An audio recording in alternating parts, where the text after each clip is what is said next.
내가 예수님 믿지 않을 때 날 먼저 사랑하셨네.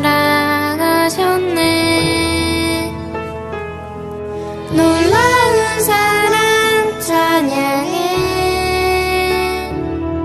십자가 사랑 감사해. 영원히 주만 사랑해요. 그 사랑 감사해요.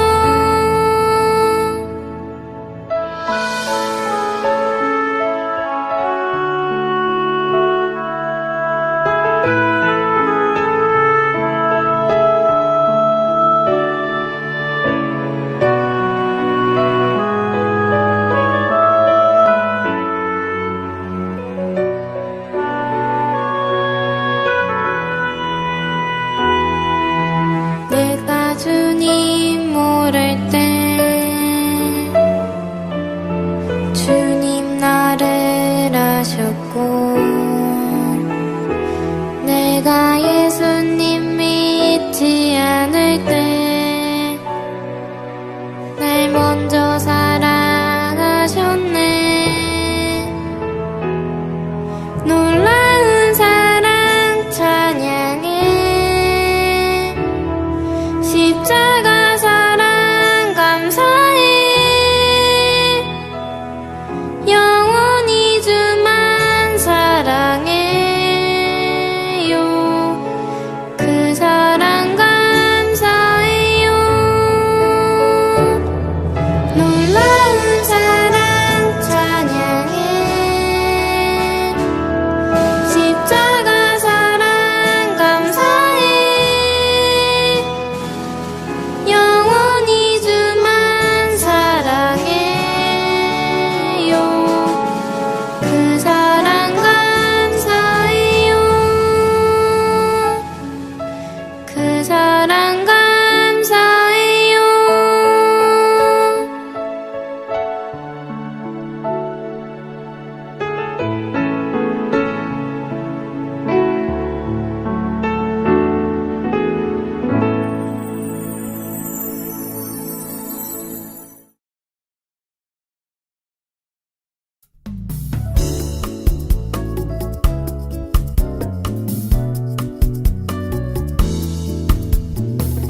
아주머니의 날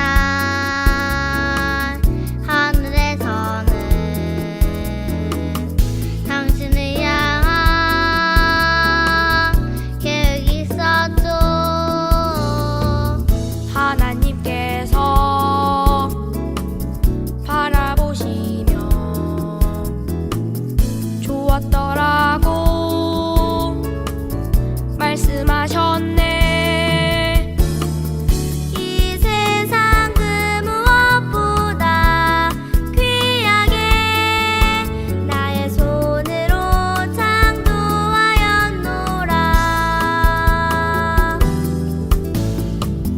내가 너로 인하여 기뻐하노라. 내가 너를 사랑하노라.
샬롬, 반갑습니다. 사랑하는 어린이 친구들, 이번 한 주간도 잘 보냈나요? 이렇게 계속 온라인으로 얼굴을 직접 맞대고 예배하지 못하는 것이 안타까운데, 사실은 이번 11월 24일 추수감사 예배부터는 대면하면서 예배를 하려고 교회에서는 그렇게 생각을 하고 있어요. 어떻게 될지는 모르겠지만은 함께 기도하면서 다 함께 만나서 예배 드릴 수 있기를 우리 마음 깊이 하나님 앞에 예배하고 소망하도록 합시다. 자, 오늘 예배 10월 24일 주일 어린이 예배를 하나님께 올려드립니다. 우리 다 같이 마음을 다해서 하나님께 집중하여서 예배 드리도록 합시다.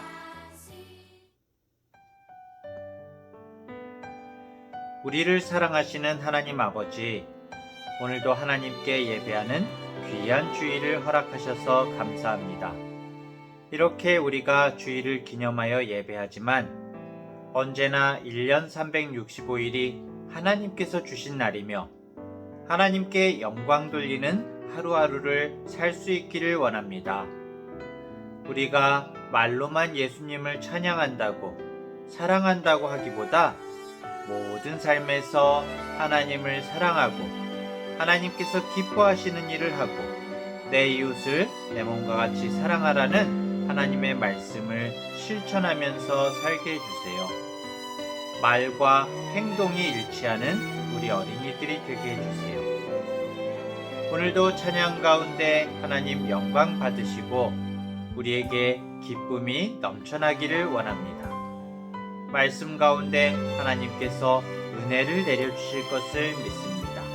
감사드리며 예수님 이름으로 기도합니다. 아멘.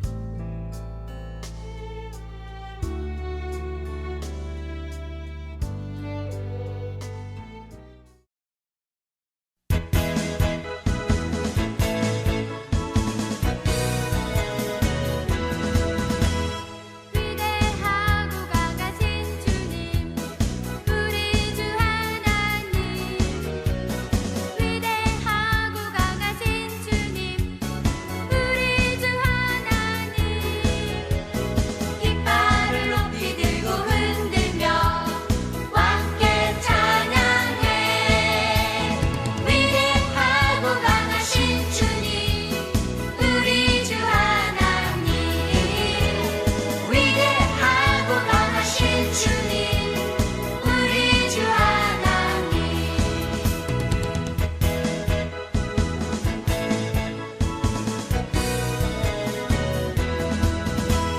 위대하고 강하신 주님, 우리 주 하나님.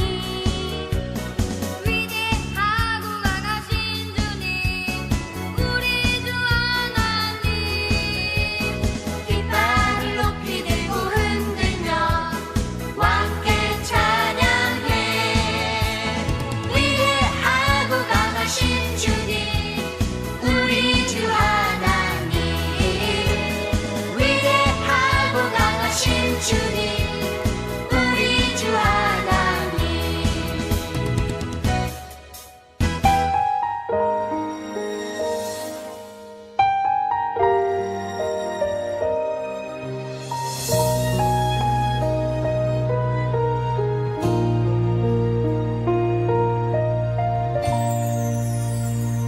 연약하고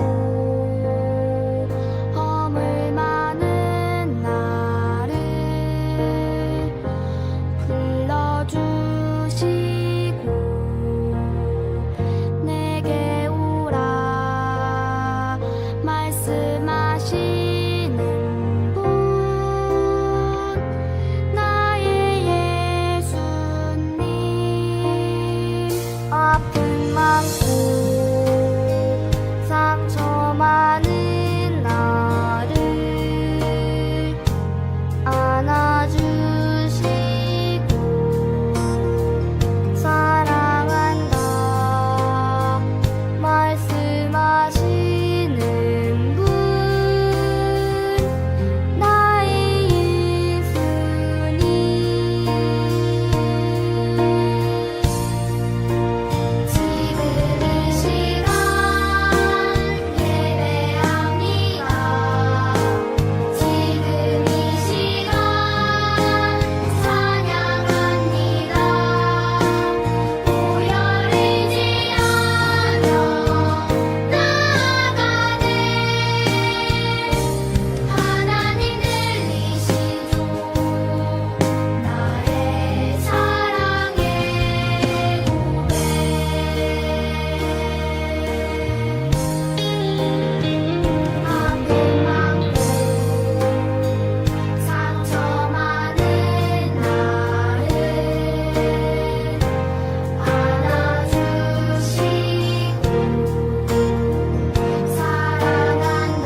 오늘은 출애굽기 36장 8절부터 19절 말씀을 읽도록 하겠습니다. 원래는 36절 말씀을 거의 다 읽어야 되는데 너무 말씀이 길어서 8절부터 19절까지만 읽도록 하겠습니다. 일꾼 가운데서 기술이 있는 사람들은 1010폭으로 회막을 만들었습니다. 그 천은 고운 모시와 파란 실, 자주색 실, 그리고 빨간 실로 짠 것이었습니다. 그리고 정교한 솜씨로 날개 달린 생물 모양을 한 그룹을 수놓은 것이었습니다. 각 천은 크기가 같았습니다. 길이는 28규빗, 너비는 4규빗이었습니다. 5폭을 이어서 하나로 만들고 나머지 5폭도 이어서 하나로 만들었습니다. 이어서 만든 각 천의 제일 아랫부분의 가장자리에 파란 천으로 고리를 만들었습니다. 이어서 만든 첫째 천의 가장자리에 고리 50개를 만들고 둘째 천의 가장자리에도 고리 50개를 만들어 각 고리들이 서로 맞물리게 만들었습니다. 그리고 그들은 금갈고리 50개를 만들어서 이어서 만든 두 천을 연결시켰습니다. 그렇게 해서 전체 회막을 하나로 연결시켰습니다. 그들은 염소 털로 짠 1011폭으로 다른 장막을 더 만들었습니다. 그것은 회막을 덮을 장막이었습니다. 각 천은 크기가 같았습니다. 길이는 30규빗, 너비는 4규빗이었습니다. 5폭을 이어서 하나로 만들고 나머지 6폭도 이어서 하나로 만들었습니다. 이어서 만든 각 천의 제일 아랫부분 가장자리에 고리 50개를 만들고 둘째 천의 가장자리에도 고리 50개를 만들었습니다. 그리고 놋갈고리 50개를 만들어서 이어서 만든 두 천을 연결시켰습니다. 그렇게 해서 전체 덮개를 하나로 연결시켰습니다. 그들은 회막을 덮을 덮개를 2개 더 만들었습니다. 하나는 붉게 물들인 순양 가죽으로 만들고 바깥 덮개는 고운 가죽으로 만들었습니다. 아멘. 자, 여러분, 오늘 말씀을 목사님이 읽었는데 도대체 이게 무슨 말일까? 여러분, 굉장히 어렵고 복잡하고 그렇죠. 예. 오늘 성경에는 이 성막이라는 게 회막이라고 오늘 나오죠. 회막이라고도 하고 성막이라고도 해요. 이 성경에 나오는 회막이라고 하는데 이 회막은 하나님께서 이스라엘 사람들이 출애굽 이후에 광야에서 이제 생활을 하게 됐죠. 가나안으로 가기 위해서 광야를 지나가는데 하나님을 예배할 수 있도록, 하나님을 만날 수 있도록 만들라고 하신 큰 어떻게 보면 텐트였어요. 텐트, 커다란 텐트. 높이가 거의 5m, 6m 정도가 되고 넓이도 굉장히 넓은 그런 텐트예요. 오늘 말씀은 이 큰 텐트를 만드는 모습을 설명하고 있는 거예요. 근데 아마 우리 어린이 여러분들이 이 내용을 목사님이 읽을 때 들으면서 무슨 소리인지 이게 참 이해하기가 힘들죠. 그렇죠. 어린이 여러분들을 무시해서 이해하기 어려울 거라고 말하는 게 아니라 목사님도 읽어도 어려워요. 네. 성막의 모양이나 그 크기나 쓰임새를 말로 일일이 다 써놓았는데 이걸 우리가 그냥 듣기만 해서는 도저히 이 생각으로 그려지지가 않는 거예요. 그렇죠. 정리가 안 돼요. 그래서 많은 학자들이 이 성경의 설명대로 이렇게 일일이 성막의 모형을 만들어 보긴 했어요. 만들어 보고 했지만은 그조차도 사실은 완전히 똑같이 예전에 진짜 그 출애굽 시대에 이스라엘 백성들이 만든 그 성막과 똑같이 이렇게 생겼다라고 말하기가 힘든 거예요. 예를 들자면은 8절에 성막을 덮는 가장 안쪽 텐트 덮개에 날개 달린 생물처럼 생긴 그룹이 수놓아져 있다라고 그렇게 나오죠. 그렇게 나와 있는데 그런데 실제로 이 그룹이 어떻게 생긴 생물인지 알 수가 없는 거예요. 우리는 성경의 설명을 보고 이렇게 생겼구나 라고 생각을 하는데 실제로는 어떻게 그려졌는지 어떻게 수놓았는지는 우리가 알 수가 없는 거죠. 그렇죠? 그 당시에 실제로 어떤 모습을 덮개에 새겼는지 정확하게 실제로 이렇게 생겼다라고 말하기가 어려운 거죠. 그런 것처럼 그 말씀을 따라서 많은 사람들이 성막의 모형을 그려보고 만들어보고 했지만 그리는 사람마다 만들어보는 사람마다 조금씩은 다르게 그리게 됐겠죠. 결국 성막과 그 여러 성막의 기구들이 구체적으로 정확하게 어떻게 생겼는가가 중요한 게 아니라는 거예요. 그게 중요하다면 아마 하나님께서 더 세심하게 성막의 모습을 아주 쉽게 설명하셨을 거예요. 하지만 성막에 대한 이 설명은 정교하게 세세하게 더 이상 세세하게 나오지는 않아요. 결국 그 성막을 왜 하나님께서 만들게 하셨는지, 그 성막이 가지고 있는 뜻이 무엇인지가 우리에게는 정말 중요한 거죠. 출애굽기에서는 이 성막을 만드는 설명이 2번이나 반복해서 나와요. 사실은 저번에도 한번 나왔었어요. 이 성막에 대해서 25장부터 30장까지 나왔었는데, 성막과 그 안에 있는 여러 물건들에 대해서 하나님께서 모세에게 이렇게 보여주시고 설명해 주신 내용이 처음에 나왔었고요. 오늘 36장부터 38장까지 나오는, 다시 한번 나오는 이 설명들은 실제로 만드는 설명이에요. 성막이 만드는데 이제 책임자가 된 부살렐과 오홀리압이라는 사람이 있는데, 하나님께서 어떤 성막의 모양을 디자인하셔서 모세에게 줬죠. 보여주셨죠.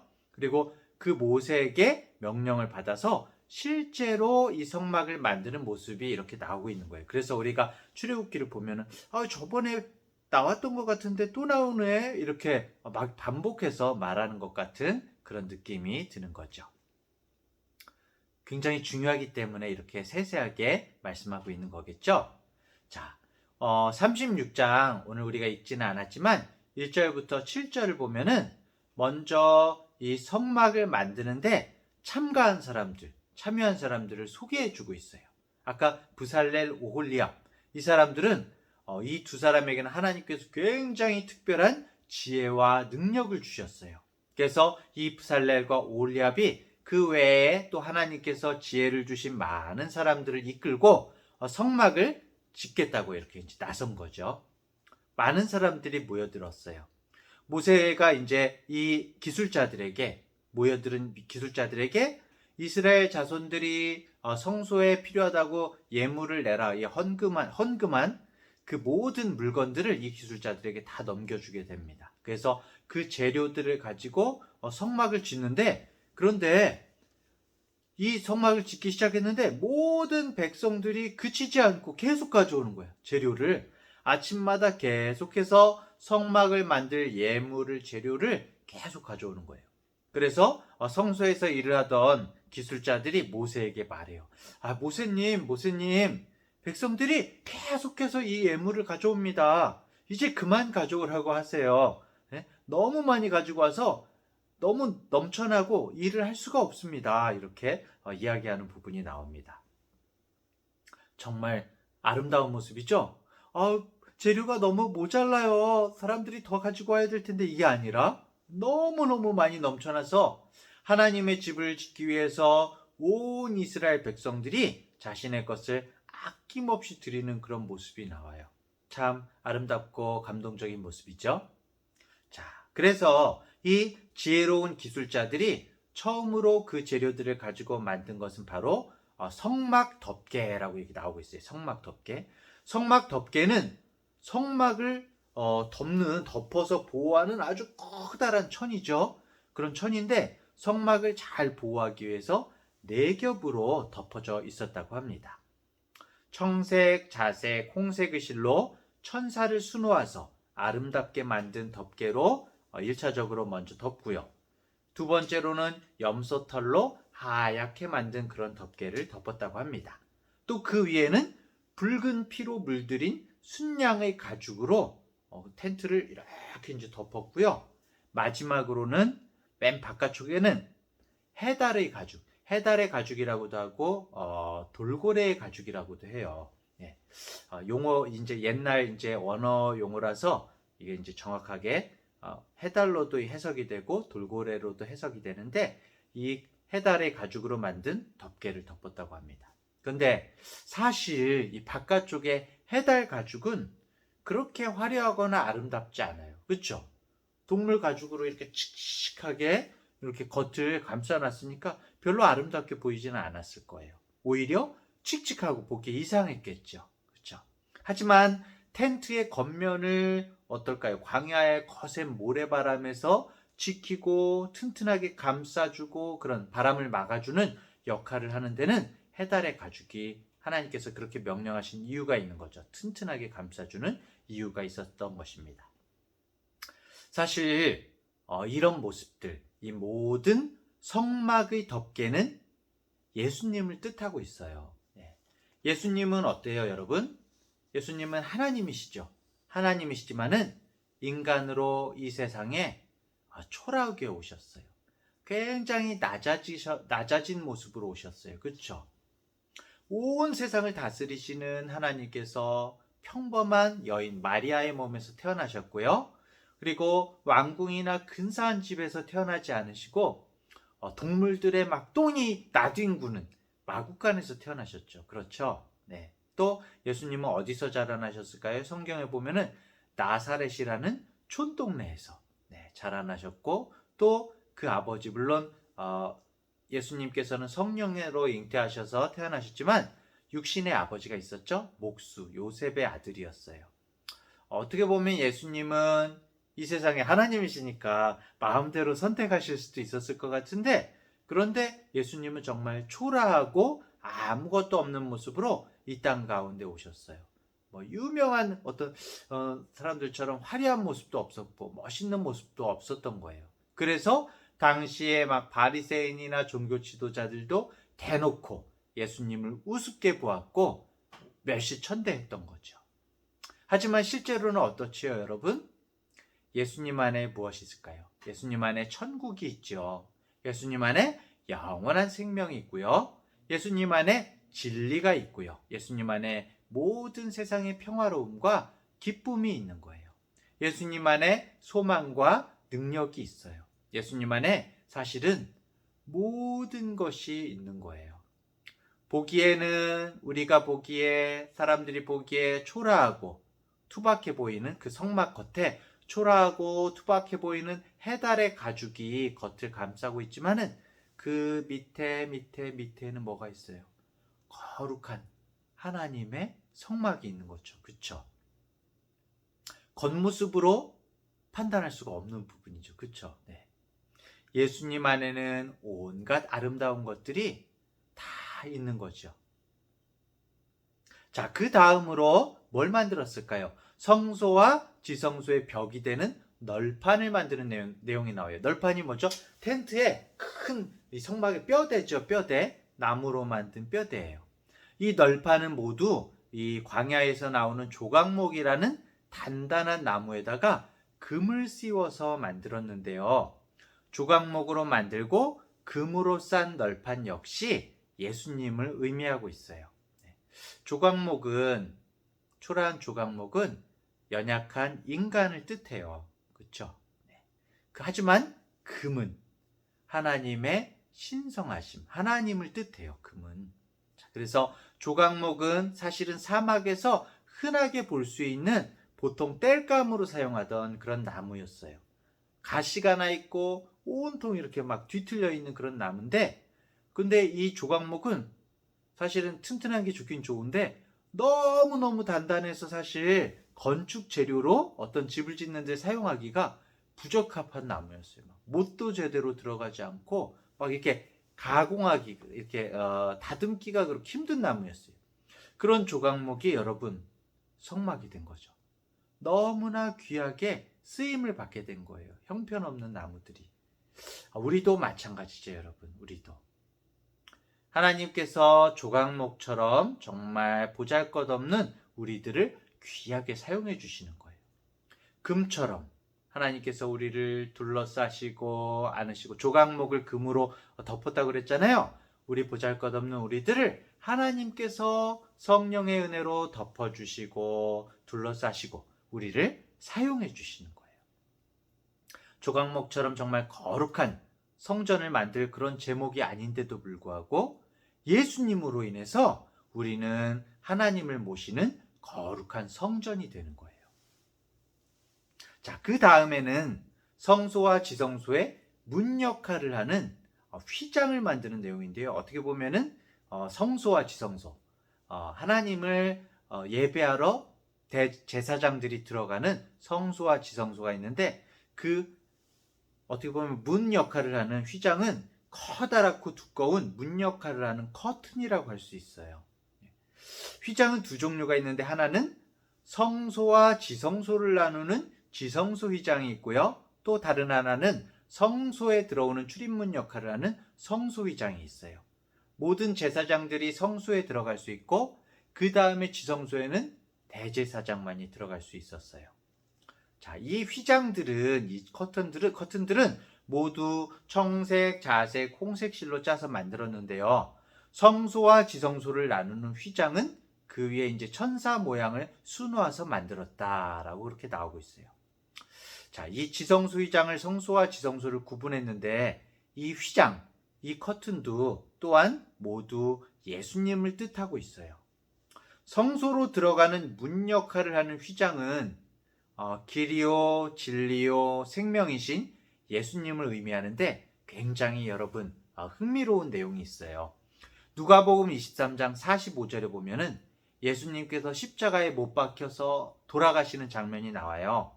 근데 그때에 못 박혀서 돌아가실 때 성소와 지성소를 나누는 휘장이, 이 커튼이 위에서부터 아래로 쫙 찢어진 그런 현상이 나타나게 돼요. 그런 사건이 나타나요. 이게 무슨 의미일까요? 바로 이것이 예수님을 뜻한다고 그랬잖아요. 예수님께서 못 박혀서 돌아가셨잖아요. 그러니까 예수님의 몸이 찢어진 거겠죠. 성소의 휘장이 예수님처럼 탁 찢어진 거예요. 마태복음 27장 50절 51절에도 예수께서 다시 크게 소리 지르시고 영원히 떠나시니라. 이에 성소 휘장이 위로부터 아래까지 찢어져 둘이 되고 땅이 진동하며 바위가 터지고 라고 이렇게 말씀이 나와요. 여러분, 이 지성소 휘장이 찢어졌다는 게 보통 일이 아니에요. 우리는 그냥 이렇게 얇은 커튼을 생각하잖아요. 우리 집에 있는 얇은 커튼. 근데 이 지성소 휘장은 사실 사람이 일부러 찢으려고 해도 찢기가 어려웠어요. 여기서 보면은 위로부터, 그리고 성경 여 말씀에 보면 위로부터 아래까지 위에서부터 아래까지 찢어졌다고 나왔잖아요. 사람이 찢어졌으면은 밑에서부터 위로 찢어졌다고 나오겠죠. 근데 위에서부터 아래로 찢어졌다는 건 무슨 말씀일까요? 네, 바로 이건 사람이 아니라 하나님께서 찢으셨다는 거죠. 그렇죠? 네. 이 휘장은 보통의 커튼이 아니었어요, 여러분. 얇은 커튼이 아니라 대제사장이 1년에 한 번 들어갈 수 있는 그 지성소를 가리고 있는 커튼이기 때문에 엄청나게 튼튼하게 만들었어요. 유대인들의 기록에는 실을 24개의 실을 꼬아서 만든 그 두꺼운 실 72개를 다시 꼬아서 만들었다고 해요. 그러니까 여러분, 그 휘장의 두께가 나중에 보면 막 15cm, 20cm 정도 되는 어마어마하게 두꺼운 이런 천 덩어리가 되는 거예요. 네. 소가 양쪽에서 잡아당겨도 찢어지지 않았다, 그런 기록이 있을 정도로 엄청나게 무겁고 강도가 튼튼한 그런 커튼이었죠. 결국 여러분, 이 휘장이 찢어졌다는 것은 무슨 말일까요? 사실 그 이전까지는 아무도 하나님께 직접 나아갈 수가 없었어요.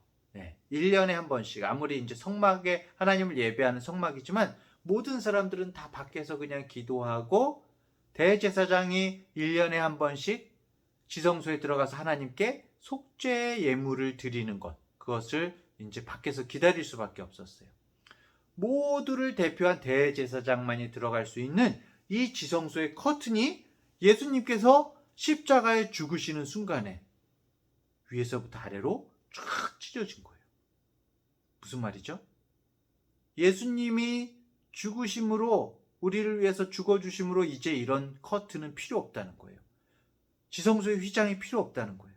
이제는 지성소가 사라진 거예요. 예수님의 죽으심으로 이제는 누구든지 하나님 앞에 직접 나아갈 수 있게 된 거예요. 예수님께서 십자가에서 우리의 모든 죄를 씻어주셨기 때문에 우리는 이제 예수님의 우리가 기도할 때 예수님의 이름으로 기도합니다 얘기하잖아요.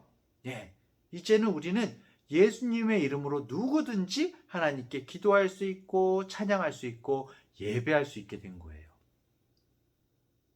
사랑하는 중앙대학교의 우리 어린이 여러분, 오늘 본문에 등장한 부살렐과 오홀리압 그리고 모든 지혜로운 기술자들이 열심히 하나님의 성막을 만드는 장면을 우리가 보았어요. 그렇죠? 우리 어린이들도 이 믿음의 기술자들처럼 하나님께서 여러분 각자에게 주신 모든 재능과 지혜로 하나님을 기쁘시게 하고 이 세상 가운데 하나님을 나타내는 우리 어린이들, 믿음의 일꾼들이 되기를 축복합니다.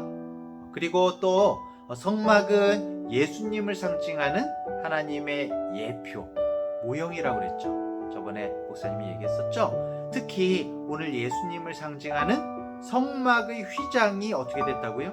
네, 예수님께서 나중에 십자가에 못 박혀서 우리를 위해 죽으실 때 위에서 아래로 쫙 찢어짐으로 이제 누구든지 하나님 앞으로 나아갈 수 있게 됐다고 했죠. 네, 예수님께서 우리의 모든 죄를 사해 주셔서 이제 지성소가 필요 없어서 하나님께서 찢어버리셨다고 했죠. 우리 모든 어린이들이 이 귀한 하나님의 은혜를 찬양하며 고백하며 이 세상의 그 예수님, 우리의 사랑하는 예수님을 전하는 우리 어린이들이 되기를 간절히 축복합니다. 이번 주간도 주님과 동행하기를 바랍니다. 기도하겠습니다.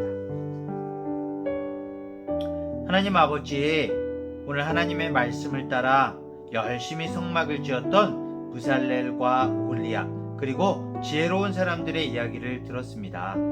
주님, 우리 모든 중앙대학교의 어린이들에게 부살렐과 오홀리압의 지혜와 명철을 부어주시어서 하나님께 영광 돌리고 모든 세상 가운데 하나님의 말씀을 잘 나타내고 실제로 이루어내는 믿음의 일꾼들이 되게 해주세요. 성막에 담겨있는 예수님을 예표하는 말씀들을 들었습니다. 예수님의 죽으심으로 우리의 모든 죄를 사하시고 이제는 가려진 지성소 커튼 없이 누구나 예수님의 이름으로 하나님께 나아가서 예배할 수 있게 하시니 감사를 드립니다. 이 기쁨과 감사가 언제나 있게 해주시고 우리 어린이들이 세상을 살아가면서 어떤 일들, 힘들고 슬프고 어려운 일들이 있을지라도 언제나 이 기쁨과 감사를 잊지 않게 해주세요. 하나님께서 언제나 우리들과 함께 하심을 기억하게 해주세요. 감사드리며 예수님의 이름으로 기도합니다. 아멘.